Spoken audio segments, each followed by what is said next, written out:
अपना सब कुछ दाव लगाता है। जहाँ झाला अपनी जान गवा राणा की जान बचा निकले, जहाँ घोड़ा बादल वेश बना मेवाड़ की आन बचा निकले।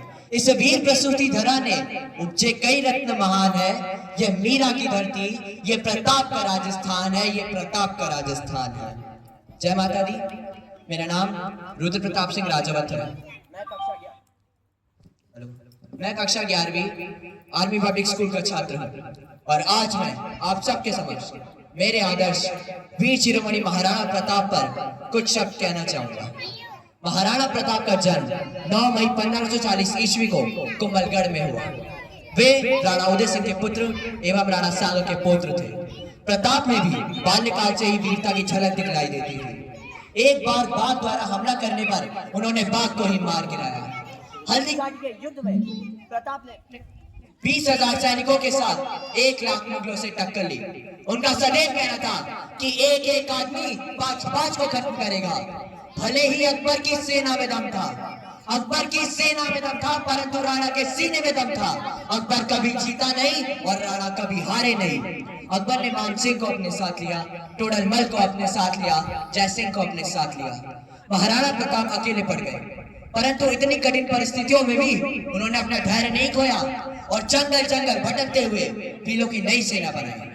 महाराणा प्रताप अकबर पर नई नई रणनीति से आक्रमण करते, इससे वह भयभीत रहता था। प्रताप शरीर से इतने ताकतवर कि 7.5 फुट की उनकी हाइट, 70 किलो का कवच, 10-10 किलो के जूते, 10-10 किलो की तलवार और 80 किलो का भाला हमेशा उनके साथ रहता था। प्रताप अन्य राजाओं की तरह इंद्रप्रस्थ और भोग विलास में नहीं रहा करते थे, वह अपनी सेना के बीच में रहते थे। यही कारण है कि उनकी सेना उनके एक इशारे पर सर काटने व कटवाने के लिए हमेशा तैयार रहती थी। अकबर ने प्रताप को 8 बार संधि प्रस्ताव भेजा और एक प्रस्ताव तो ऐसा कि आधा हिंदुस्तान तुम्हारे नाम कर देंगे, बस मेवाड़ हमें दे दो और हमारा आधिपत्य स्वीकार कर लो। परंतु प्रताप कहाँ मानने वाले थे। उनके सैनिकों के साथ साथ उनके हाथी घोड़े भी उनके प्रति स्वामी भक्त थे। उनके प्रिय घोड़े चेतक ने हल्दी घाटी के युद्ध में एक कटी टांग से 28 फीट का नाला पार करके पहले अपने स्वामी के प्राण बचाए और फिर अपने प्राण त्याग दिए। इतना ही नहीं, उनके पास एक हाथी भी था जिसका नाम था राम प्रसाद। राम प्रसाद ने हल्दी घाटी के युद्ध में अकबर के 8 हाथी मार दिए और कई घोड़े खत्म कर दिए। परंतु एक चक्रव्यूह द्वारा अकबर ने राम प्रसाद को पकड़ लिया। अकबर ने उसके खाने के लिए अच्छी से अच्छी व्यवस्था करवाई, परंतु स्वामी भक्त राम प्रसाद ने 28 दिन तक ना कुछ खाया ना कुछ पिया और फिर अपने प्राण त्याग दिए। उसकी मृत्यु पर क्या बोला अकबर?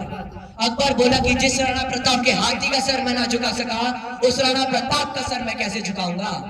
इतना ही नहीं, अमर सिंह द्वारा लाई गई मुगल स्त्रियों को भी प्रताप ने सम्मान सहित वापस लौटा दिया। उन्होंने कहा कि युद्ध भूमि में करेंगे, औरतों की इज्जत पूरे आदर के साथ वापस करेंगे। एक बार अफवाह उड़ी कि महाराणा प्रताप अकबर का आधिपत्य स्वीकार कर रहे हैं। अकबर दरबार में आके बीकानेर के राजा पृथ्वीराज राठौर से बोला कि देखो पृथ्वीराज, प्रताप हमारा आधिपत्य स्वीकार कर रहे हैं। उन्हें विश्वास न हुआ। उन्होंने महाराणा प्रताप को एक पत्र लिखा। पत्र में लिखा कि ये बात सुनकर मुझे विश्वास नहीं हो रहा है कि क्या शेर अब सियारों के साथ रहेगा, क्या सूर्य अब बादलों के पीछे छुप जाएगा, क्या चांद अब धरती का पानी पिएगा, क्या हाथी अब कुत्तों के जैसा जीवन बिताएगा, क्या तलवारें अब बयान में चली जाएगी, या राजपूतानियां विधवा हो जाएगी। ये बात सुनकर मेरी तनी हुई मुझे नीचे चली गई है। अब आप ही बताइए इस बात में कितनी सच्चाई है और कितना झूठ। जैसे ही प्रताप ने ये पत्र पढ़ा, उनकी आंखें क्रोध से लाल हो दी और उन्होंने कहा कि बादलों में वो क्षमता कहा जो सूर्य को रोक सके और शेर की मार सह सके। ऐसे सियार ने कभी जन्म नहीं लिया और धरती का पानी पीने के लिए तो चातक की चोंच बनी नहीं है, और हाथी के जैसा कुत्तों के जैसा जीवन बिताने वाले हाथी की बात हमने सुनी ही नहीं है। भूखा प्यासा रहकर भी मेवाड़ की रक्षा करूंगा, अपने प्राण तो जाने दूंगा परंतु मेवाड़ नहीं जाने दूंगा। अंत में थकार कर अकबर ने मेवाड़ से अपना ध्यान हटा लिया और महाराणा प्रताप ने फिर से पूरे मेवाड़ पर अपना अधिकार जमा लिया। इतने युद्धों में घायल हुए महाराणा प्रताप एक शेर के शिकार में घायल हो गए और उनका अंतिम समय आ गया। उनके अंतिम समय में पूरा भारत शोक की लहर में डूब चुका था।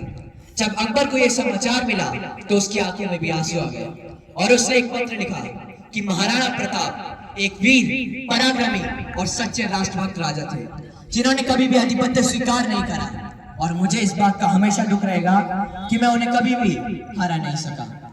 ऐसे वीर को मेरा शस्त्र नमन। अब अंत में मैं कुछ पंक्तियां कहना चाहूंगा कि भारतवंश की धरा के ऊपर राणा सा बलवान नहीं, और स्वाभिमान में जंगल भर के ऐसा कोई इंसान नहीं। चौड़ी छाती सिंह की भांति वाला कोई इंसान नहीं, और मान के खातिर मरने वाला राणा सा बलिदान नहीं। धन्यवाद। जय हिंद, जय महाराणा।